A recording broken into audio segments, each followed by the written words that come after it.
Howdy guys, Kezzoo here again. Today I'm bringing you a video on how to get Thunderfury, the legendary level 60 sword. First off, well, as you can see here, I'm doing this post-commentary. I already have the quest, so I'm going to talk you through how I obtained my Thunderfury. First off, there's the quest. There is the materialist that you need for it. But anyway, the first way you have to get it, you have to go to Molten Core and fight this guy, Gar. Basically, his little trash there, unimportant. He's the one you want to kill, basically. So you go in, you fight him, you nuke him down along with his little trash, and he will drop the first half, which is the right half of the Windseeker, basically. Both pieces are called Blessing of the Windseeker. It's when you hover over them, it tells you if it's left or the right. Basically though, he will drop one half, and the next boss, which is the 5th or the 6th, depending, they're both in the same location, they will drop the other one.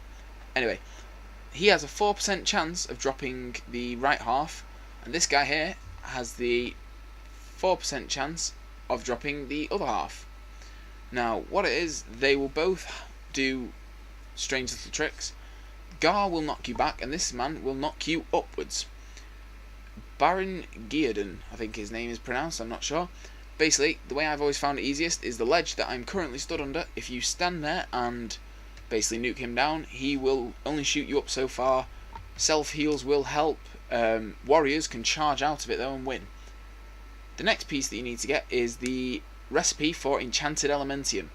This is located in Blackwing Lair, which is where I currently am on this character. Is my alt warrior, who is my miner. I'm with a friend who's Retwings. Just thought I'd give him a shout out so he stops moaning. Basically, this trash here that we're doing is after the 3rd boss, after the room where you get slowed. All the goblins, the orcs, and the dragonkin people in the corners will drop Elementium ingots. They will only have a short chance or drop rate, basically, to drop these. It's not always guaranteed, but there is quite a high drop chance. Normally you can get about 6 to 10 maybe in an instance if you're lucky. Fortunately for us, there is actually, I think, a few that drop in this run. Luckily for me though, at this moment in time, I didn't actually need them. I needed the video footage. So Retwings was picking them up for his warrior, I believe. So that was quite nice for him to help him out at the same time as get my video footage done. Basically, yep, kill every little bit of trash because they will help in this room. All the other trash in the instance isn't very important. There is some that drop weapons and things that people go for. This is the main thing that people come to Blackwing Lair for. Now, anyway, we are fighting obviously all of them.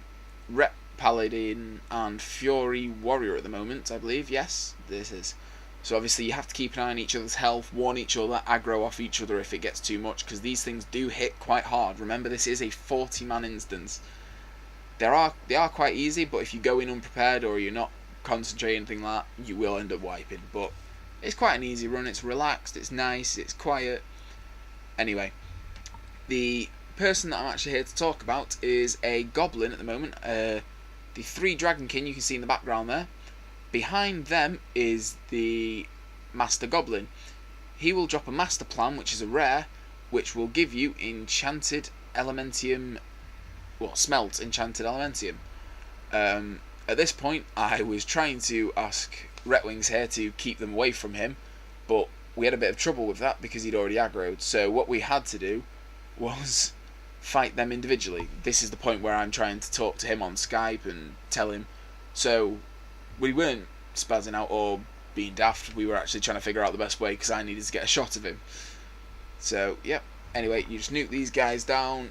You can nuke, obviously, the goblin down with him, but as I said, we were trying to get a shot of him before he died because I wanted an alive shot rather than a dead shot, because just did. Don't know why. Preference, really. Basically, the DPS here is pretty crap because I eventually stand still and just don't do anything. I'm waiting for the shot that I wanted, and there it is.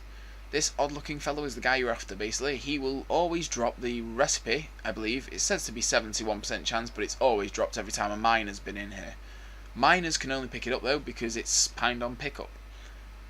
The recipe itself is 1 elementium ingot, it's 1 fiery core, 10 arcanite bars, and 3 elementium fluxes. That is per bar.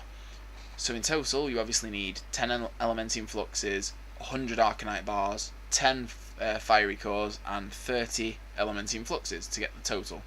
Elementium fluxes, basic blacksmith vendor bought item, fairly cheap. Fiery cores dropped from molten core. The best place for the thorium though, which is transmuted into the arcanite bars, is Winter Spring, which I'm showing you now. There is veins all around the edges, there are a few in the middle. Best path route though is around the edges like I'm currently showing. Arcane crystals will come from the actual areas, the nodes even. The best ones are meant to be the rich or the small. The small always seems to help me and my friends who are currently on it, like Retwings. Retwings is on it. He and me both found that small veins are the ones that drop the most arcane crystals. Another place good for farming the thorium is Syphilis, where you actually go to get the quest. The quest area is obviously in the top left corner there with High Lord Demetrian. All around the edges though is thorium veins, rich and small ones. So basically if you go there, you farm them. It's a 1-to-1 for ore to bar ratio for the thorium, which is quite good, so obviously it helps you save a lot.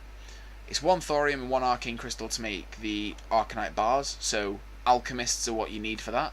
I don't know how much they charge, but I had Retwings. Luckily he is an alchemist, so transmutation masters, you can get more than 100 by the end of it, so you can sell off extras or anything left over, which is quite good. Anyway, once you have your quest, you've got all the pieces. You take one originally to him, he gives you the quest. I went and got it with both of them, so all I needed was the enchanted elementium and the essence of the Fire Lord dropped from Ragnaros. Basically, you go back to him in the top left hand corner of Syphilis. There it is. The flight path will normally be there, but I flew over, I believe, but anyway, it's irrelevant. Here he is, High Lord Demetrian. This is the man that will give you the quest when you have the first piece of the binding. He'll send you back to Molten Core to get the second, the bars, the essence from Ragnaros himself. What you end up doing, you come back and basically he will give you, or he will summon Thunderin, I believe his name is. He will, that is that big person there, the Windseeker, his name, well, Prince Thunderin, the Windseeker. Basically you have a little fight off with him. Back in the old days this would again have been a raid. I don't know if it would have been 40-man raid, but it says in most helpful guides to bring a raid party with you. Obviously now with 85s being so high in health and damage, you can solo this just like you can solo the raids and the instances, really. As you can see, just a basic fight, just nuke him down, and eventually when he gets to it, I just wanted to get a good shot here of him just having a little fight out with a beautiful sword that will soon become yours if you're following the video. Basically though, when he dies, he does a cool animation of death like Ragnaros does. He drops his sword, which is very, very nice animation, I believe. It's good for what it was back in, obviously, vanilla WoW. It's a very good drop and a very good animation for the technology at the time. Anyway, once you've got that, he will drop the Dormant Wind-Kissed Blade, I believe it was called. I couldn't check then. Basically, yeah, you will give it back to him. He'll give you something else. You then pass it back to him. I don't understand the 2 and 4 thing. It's not really a needed or necessity. Anyway, once you've done that, you will have in your bag, as you can see, the Thunderfury. You'll get yourself an achievement and a beautiful looking sword. It's a very long sword actually. It goes on your back. It's quite nice. Obviously most people, even for just the looks, or if they did use it back in the old days, they put mongoose on it. Not for the effect of mongoose, just for the fact that it covered with lightning and it made it look even more beautiful. So that's my tutorial on Thunderfury. I hope you had fun, guys. Hope you have fun getting your sword. I shall see you soon. Kezzoo out.